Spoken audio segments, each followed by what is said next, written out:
ঢাকার বাজারে বোতলজাত সয়াবিন তেলের তীব্র সংকট দেখা দিয়েছে। যেসব দোকানে এখনও তেল পাওয়া যাচ্ছে সেখানে বিক্রেতারা হয় লেবেল ছিঁড়ে ফেলছেন, নয়তো নির্ধারিত মূল্যের চেয়ে বেশি দাম হাঁকছেন।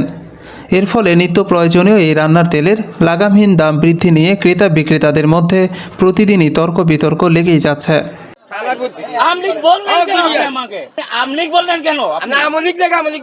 হতাশ ক্রেতারা বাজার ঘুরেও বোতলজাত তেল না পেয়ে অনেক সময় খোলা তেল কিনতে বাধ্য হচ্ছেন। ক্রেতাদের অভিযোগ, কিছু চক্র জেনে শুনে সরবরাহ কমিয়ে দিয়ে দাম বাড়াচ্ছে। অন্যদিকে বিক্রেতারা বলছেন কোম্পানিগুলো পরিমাণ মতো তেল সরবরাহ করছে না। বর্তমানে বোতলজাত রূপচাঁদা সয়াবিন তেলের দাম 1 লিটার 137 টাকা, 2 লিটার 334 টাকা এবং 5 লিটার 818 টাকা। তবে বেশিরভাগ দোকানে নির্ধারিত মূল্যের চেয়ে 5 থেকে 10 টাকা বেশি দাম নেওয়া হচ্ছে। সম্প্রতি সরকার পাম ও সয়াবিন তেলের আমদানি শুল্ক প্রতি কেজিতে 10 থেকে 11 টাকা কমিয়েছে দাম নিয়ন্ত্রণে আনার জন্য। তারপরও খোলা সয়াবিন ও পাম তেলের দাম লিটারে 5 টাকা বেড়েছে।